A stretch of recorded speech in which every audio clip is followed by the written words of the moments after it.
گھر سے ناشتہ کر کے نہیں آتے، ہاں اب وہاں آئیں گے، اپنے ملازم کو آواز دیں گے، وہ صفائی کر رہا ہوگا، صاف کر کے وہ اپنی جگہ بیٹھیں گے، اس کے بعد کہیں گے اوے چل کھانا لگا، اچھا اس کے بعد وہ کھانا کھائیں گے، کھانا کھانے کے بعد چائے پئیں گے، چائے پینے کے بعد نماز پڑھنے چلے جائیں گے، تو صحیح معنوں میں کام شروع ہوگا 2 بجے، جی 2 یا 2:30 بجے۔ ہوں اب آپ بتائیے، آپ جب دیکھیں اللہ تعالیٰ نے بھی فرمایا ہے کہ نماز پڑھو اور اس کے بعد رزق کی تلاش میں نکل جاؤ، ہوں ظاہر ہے اس میں کتنی یعنی عقل مندانہ بات حکمت چھپی ہے، ہوئی ہے کہ بالکل اگر آپ وہاں سے اپنی جدوجہد کا آغاز کریں گے تو آپ کا پورا دن پڑا ہوا ہے، اگر بالکل آپ آدھے سے زیادہ دن ضائع کر کے شروع کریں گے تو آپ کا وہ دن تو ختم ہو گیا، بالکل تو آپ کیا حاصل کریں گے؟ یہی وجہ ہے کہ ہم روتے رہتے ہیں کہ جی دیکھیں کام نہیں ہے، روزگار نہیں ہے۔ بات یہ ہے کہ آپ روزگار کا آدھا موقع تو خود ہی کما رہے ہیں۔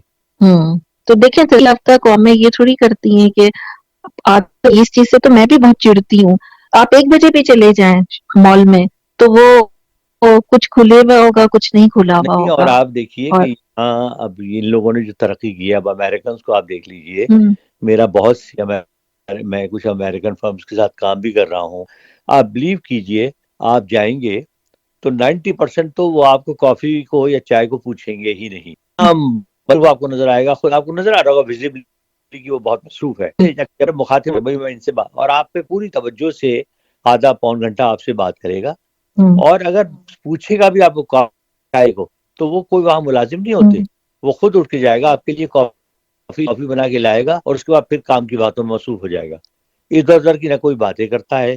5 بجے تک 9 to 5 وہ صرف آفس کا سنسیئرلی کام کرتے ہیں، اور 9 بجے کے بعد جب وہ گھر آتے ہیں تو آفس کی کوئی بات نہیں کرتے، پھر وہ صرف گھر والوں سے اپنے گپے لگاتے ہیں، ٹی وی دیکھتے ہیں، ریلیکس کرتے ہیں، کھانا کھاتے ہیں، اپنے بچوں کے ساتھ کھیلتے ہیں اور آرام کرتے ہیں۔ اسی لیے دیکھیے کہ یہاں ہر آئے گا محنت تو کرتا ہے، محنت کی شکایت کرتا ہوا نظر ہوں آئے گا، کہ یار کام بڑا کرتا ہے، لیکن وہ کام کرتے ہیں اور خوشحال بھی ہیں، اور ہمارے مقابلے میں بہت زیادہ پرسکون بھی۔ اور دوسرے ہم میں ایک بڑی ایک عجیب سی عادت ہے کہ بس ایک دوسرے کی برائی کر لی، ایک اٹھا تو اس کی برائی کر لی، مطلب یہ ہمارا اتنا پسندیدہ مشغلہ ہو چکا ہے نا۔ یہ تو ہماری یہ کوئی آدمی دیکھیے، ایک تو اللہ تعالیٰ وہی ہے نا کہ ہمارا ہے، اگر ہم اس کو پڑھیں اور اس پہ عمل کریں، پورا نہ بھی کریں، ہم 50% بھی کر لیں، 25% بھی عمل کر لیں، دیکھیے اللہ تعالیٰ نے غیبت کو منع کیا ہے اور کہا ہے غیبت کرنا ایسا ہے جیسے اپنے بھائی کا گوشت کھانا۔ آپ ہوں سوچیں تو اس سے بڑی بات کیا ہو سکتی ہے؟ غیبت کریں گے تو برائی کی جڑ ہے، وہاں سے برائی شروع ہوگی، پھر وہ اگلا بندہ آپ کی بات اچک لے گا، وہ 10 جا کو کہے گا کہ وہ جی فلاں آدمی کے بارے میں تو فلاں آدمی یہ کہہ رہا تھا۔ ہوں کوئی بھی آدمی غلط ہے، اس میں خامیاں نہ ہو۔ بالکل، اور کیا، اور یہ چیز اتنی کامن ہو گئی ہے، یہ واقعی اب ہر ایک کو نا انفرادی طور پر یہ چیز کوشش کرنی چاہیے کہ بھائی کسی کے ہاں کوئی مسئلہ ہو گیا ہے تو وہ ہم مزے لے لے کے ایک دوسرے کو بتانا، یہ سب چیزیں نہیں اچھا لگتا ہے۔ یہ نہیں، اور آپ یقین مانیے اچھائی نہیں اجاگر کرتے، کوئی آدمی اچھا ہے نا اس کی نہیں تعریف کریں گے، کبھی اس میں نہیں کریں برائی گے، ڈھونڈیں گے، برائی ہاں کیا بس ہے۔ برائی۔ تو یہ اس سے اندازہ ہوتا ہے کہ ہمارا جو ذہن ہے نا وہ نیگیٹیوٹی کی طرف ہے۔ نہیں ہے بالکل نیگیٹو، اسی کا اثر آپ دیکھ لیجئے کہ دن بدن معاشرہ خراب ہوتا جا رہا ہے، لڑائی جھگڑے بڑھتے جا رہے ہیں، بدگری کی وارداتیں بڑھتی جا رہی ہیں، جو خراب معاشرے میں ہوتی ہے وہ ہم میں بھی آتی جا رہی ہے، آ اور چکی ہے۔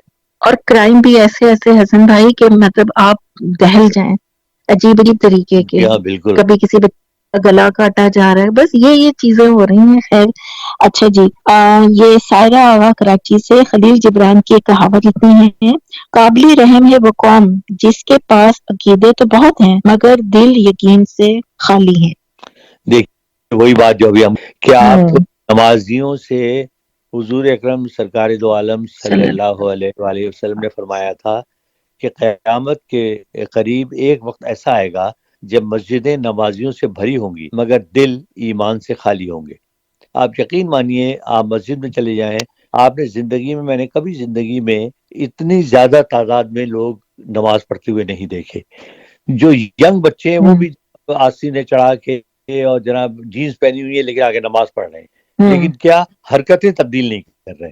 جو اپنا ذہن ہے وہ ان کا وہی ہے، نماز پڑھ کے نکلیں گے جھوٹ بولنا شروع کر دیں گے، نماز پڑھ کے نکلیں گے دکان پہ جائیں گے، آپ کم تولیں گے کسی کو زیادہ قیمت بتائیں گے، جھوٹ بولیں گے. یہ چیزیں دیکھیں، نماز کا مقصد تو یہ ہے کہ نماز آپ کو برائیوں سے روکتی ہے.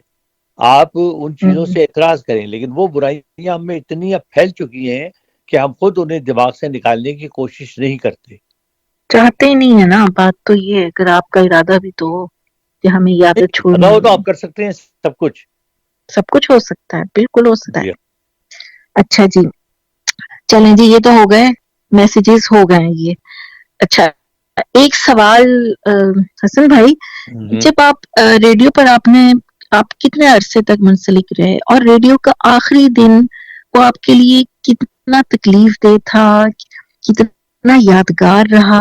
ریڈیو میں باقاعدہ جو ریڈیو کا تھا ملازم جسے کہنا چاہیے، وہ تو میں کوئی 5 سال رہا. 67 سے لے کے 70 تک لاہور، اور 70 سے لے کے 72 تک کراچی. تو لیکن لاہور کا جو، کراچی کا تو خیر آخری دن اتنا وہ نہیں تھا، کیونکہ میں اس وقت تک ظاہر ہے کہ میں خود تلاش کر رہا تھا کہ میں اب ریڈیو سے باہر نکلوں، کوئی اچھا کام کروں. تو ایک ایڈورٹائزنگ بہت بڑی ایجنسی تھی، اس نے نیا اسٹوڈیو بنایا. تو ان کے مالک نے مجھے کہا کہ وہ آپ اسٹوڈیو کے ہیڈ کی حیثیت سے آ جائیں.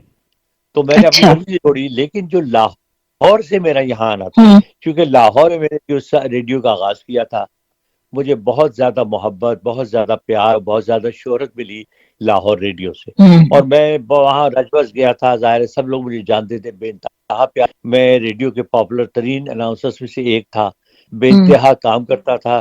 نہ صرف یہ کہ ریڈیو کی اناؤنسمنٹ، بلکہ کمرشل دن میرے کمرشل چلتے رہتے تھے، میرے کمرشل پروگرام چلتے رہتے تھے. ہر طرح کا پروگرام میں کرتا تھا. بہت زیادہ میرا دل لگا ہوا تھا. تو جب میرے فادر کی اچانک ڈیتھ ہوئی جون 1970 میں، تو میں چونکہ سب سے بڑا تھا، تو ظاہر ہے مجھے کراچی جانا پڑا.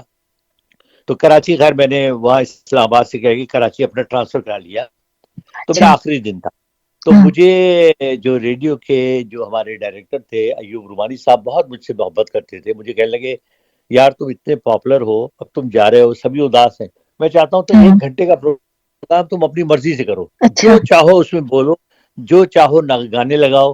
انہوں نے سب کو بلا کے کہہ دیا کہ بھائی اس کی تیاری کرواؤ، اور جو یہ اپنی مرضی سے بولے گا. اب ظاہر ہے وہ نوجوانی کا دور، بھائی عمر تھی، تو ظاہر ہے میں لکھتا بہت اچھا تھا. تو میں نے بڑا خوبصورت ایک اسکرپٹ لکھا.